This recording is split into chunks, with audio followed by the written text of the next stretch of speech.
디도서 1장 5절에서 6절의 말씀을 보도록 하겠습니다. 내가 너를 그레데에 남겨둔 이유는 남은 일을 정리하고 내가 명한 대로 각성에서 장로들을 세우게 하려 함이니, 책망할 것이 없고 한 아내의 남편이며 방탕하다는 비난을 받거나 불순종하는 말이 없는 믿는 자녀를 둔 자라야 할지니라. 아멘. 오늘 이 말씀을 가지고 교회를 바로 세우는 지도자가 되라, 교회를 바로 세우는 지도자가 되라 라는 제목으로 같이 은혜를 나누기로 원합니다. 유다서는 목회 서신으로 분류됩니다. 목회자의 지침서이죠. 사도 바울이 그레테 섬에 목회하고 있는 디도에게 보낸 목회 서신입니다. 그래서 디도서는 임직식 때나 혹은 임직자 훈련을 할 때 자주 인용하는 본문이기도 합니다. 그러나 목회자가 아닌 일반 성도들에게 주는 교훈으로 적용해서 말씀을 나누고자 합니다. 이렇게 목회하라 라는 말씀보다는 이런 성도가 됩시다 라는 식으로 설교를 하고자 합니다. 사도 바울은 디도를 크레테 섬에 남겨둔 이유에 대해서 이렇게 말을 하고 있습니다. 5절의 말씀을 보게 되면 내가 너를 크레테에 남겨둔 이유는 남은 일을 정리하고 내가 명한 대로 각성의 장로들을 세우려 함이니 라고 말하고 있습니다. 사도 바울이 마무리하지 못한 일을 마무리하게 만들고요, 각성에 있는, 그 당시에는 가정교회였죠. 각성에 있는 가정교회 장로들을, 교회의 지도자를 세우기 위해서 디도를 크레테 섬에 남겨두었다라고 말하고 있습니다. 우리 일반 성도들에게 명령한다면 이 말씀은 어떤 말씀입니까? 첫째는 남은 일을 마무리하라, 둘째로는 이런 지도자가 되라라는 말씀인 것입니다. 첫째는 남은 일을 마무리하시기 바랍니다. 사도 바울이 마무리하지 못한 일은 무엇입니까? 교회 안에 들어온 거짓 가르침을 바로 잡지 못한 일입니다. 교회 안에 들어온 거짓 선생들을 쫓아내지 못한 일입니다. 교회를 바로 세우는 일을 마무리하지 못했는데 디도가 그 모든 일을 마무리하도록 명령합니다. 우리가 이 땅에 남아 교회 생활을 하는 이유가 무엇입니까? 교회를 바로 세우기 위한 사명입니다. 우리가 교회에 남아 있는 이유가 무엇입니까? 교회를 교회답게 세우는 목적이 있습니다. 지금은 교회가 이단으로 인하여 무너지기보다는 스스로 무너지고 있습니다. 교회 안의 분쟁과 다툼으로 스스로 무너지고 있습니다. 거룩한 두 손을 들고 기도하는 성도보다는 분쟁과 다툼으로 교회 안에서 자신의 세력을 세우려는 자들이 있습니다. 교회 분쟁이 있으면 누구만 교회에 남을까요? 순수하고 신실한 성도들은 분쟁과 다툼이 싫어서 그 교회를 떠나갑니다. 결국 남은 사람들은 악한 사람일 가능성이 높죠. 이렇게 교회를 갈라놓고 나서 본인들도 그 교회를 결국 떠나갑니다. 왜냐하면 너무나 작아졌기 때문인 것입니다. 스스로 무너져 있는 교회 현실을 보면서도 여전히 교회에 남아있는 분들이 계십니다. 남아있는 그 이유를 무엇이라고 생각하십니까? 갈 곳이 없는 것이 아니죠. 사명이 있기 때문인 것입니다. 상처받고 아픔이 있고 분쟁이 있는 그 교회를 바로 세우기 위한 것입니다.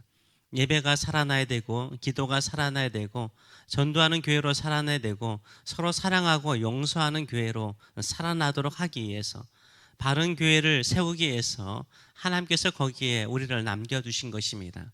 교회를 바로 세우라고 남겨두신 것입니다. 교회를 바로 세우는 것이 우리의 사명이기 때문에 남겨두신 것입니다. 우리가 마무리해야 되는 일은 무엇입니까? 교회를 교회답게, 예배를 예배답게 세우는 것입니다. 물론 이것이 힘들 수 있습니다. 힘들기에 사명인 것입니다.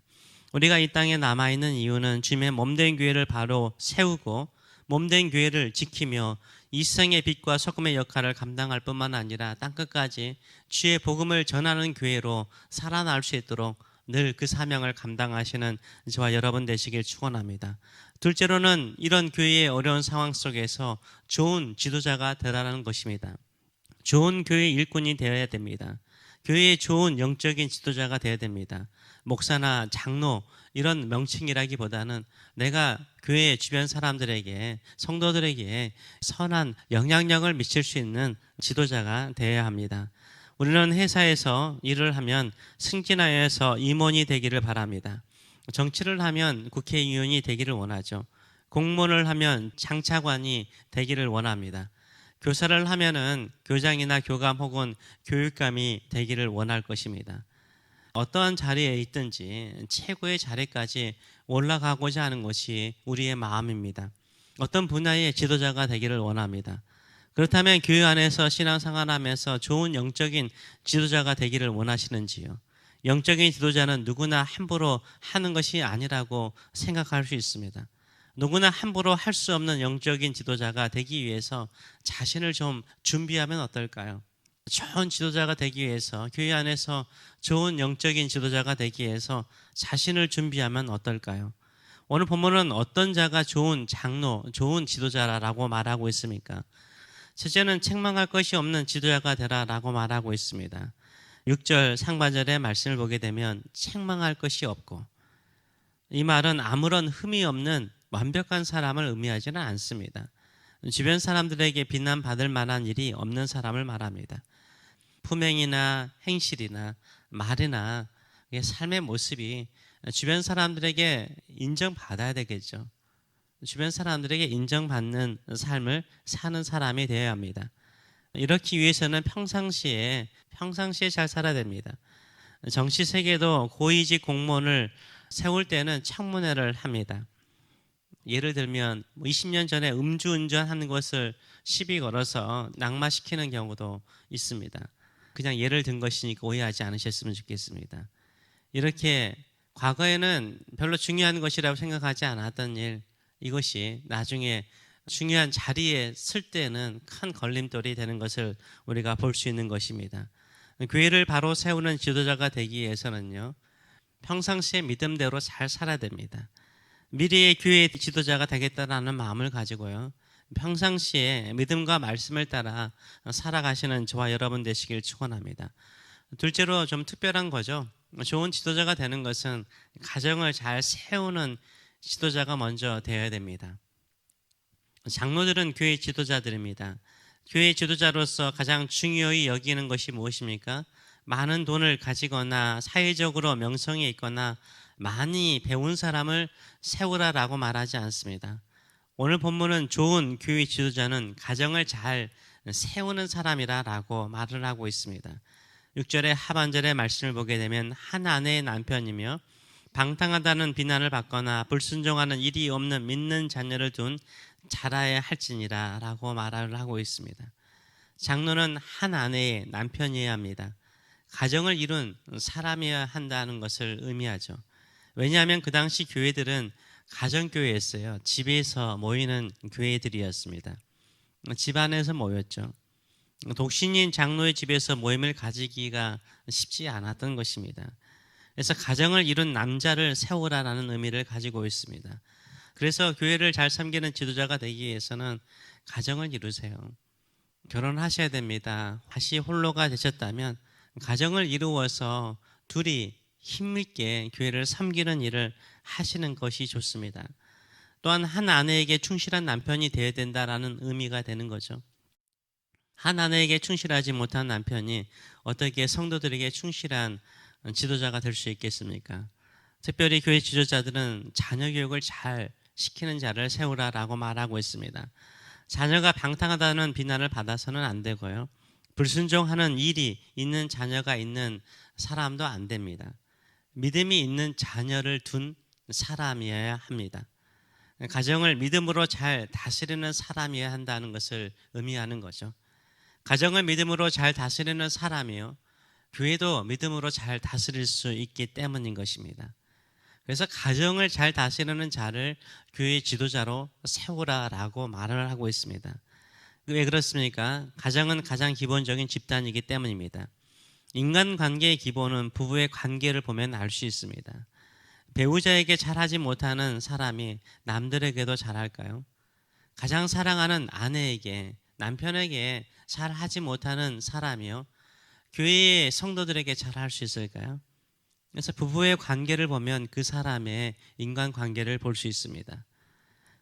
또한 리더십은요, 자녀 양육을 보면 알 수 있는 거죠. 그분이 어떻게 교회를 양육하고 인도할 수 있는가, 그 능력은 자녀들을 얼마나 잘 양육하고 키우는가를 보면 알 수 있는 것입니다. 거기에서 리더십을 볼 수 있는 거죠. 가정은 기본입니다. 한마디로 말해서 기본에 충실한 사람을 세우라는 거예요. 그 기본이 어디에서 드러납니까? 가정에서 드러나는 것입니다.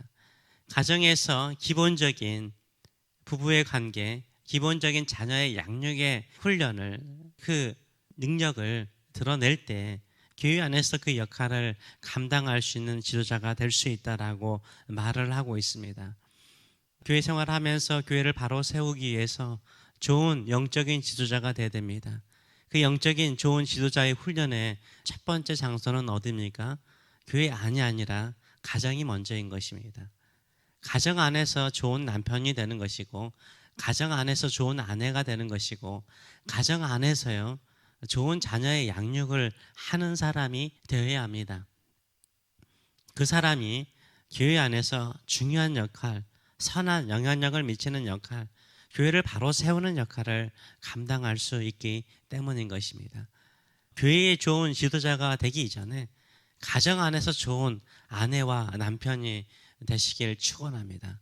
그것이 바로 기본에 충실한 것이요, 평상시에 잘 훈련된 이런 신앙의 모습을 가지고 교회를, 주님의 몸된 교회를 바로 세우며 교회를 교회답게 세울 수 있는 일꾼이 되는 것입니다. 이런 교회의 지도자가 되시는 저와 여러분 되시길 축원합니다. 기도하겠습니다. 살아계신 하나님 아버지, 은혜를 감사드립니다. 우리가 마땅히 예수 그리스도를 믿고 성장하여서 교회의 지도자가 되어야 되는 줄 믿습니다. 사람들을 섬기는 일, 바르게 인도하는 일, 바른 것을 가르치는 일, 악하고 나쁜 것을 제거하고 순수하고 거룩한 교회를 세우는 것이 우리의 역할이 되어야 되는 줄 믿습니다. 이 남은 일을 마무리하는 성도들 될 수 있도록 은혜 도와여 주시옵소서. 수많은 교회들이 이단으로 인해서, 거짓 가르침으로 인해서 무너지기보다는 스스로 분쟁하고 다투어서 무너지는 경우가 많습니다. 주여, 우리의 죄악을 용서하여 주셔서 우리의 범죄를 용서하여 주시옵소서. 올바른 사람들이 세워져서 교회를 바로 세울 수 있도록 축복하여 주시기를 간절히 간구합니다. 주변 사람들에게 인격적으로나 신앙적으로나 삶의 모습으로 본이 되는 사람들이 세워지게 하여 주시고, 그 아름다운 본은 바로 가정 안에서 좋은 남편과 좋은 아내가 되는 것이고, 자녀들을 말씀과 믿음으로 바르게 양육하는 사람이 결국은 교회에 좋은 영향력을 미칠 수 있는 리더가 되는 것을 알 수 있습니다. 교회가 무너지기 이전에 가정들이 무너지고 있사오니 믿음의 성도들이 가정들을 바로 세울 수 있는 좋은 지도자가 되게 하여 주시고, 가정을 세우고 교회를 세우는 지도자들이 될 수 있도록 축복하여 주시옵소서. 감사드리며 예수님의 이름으로 기도하옵나이다. 아멘.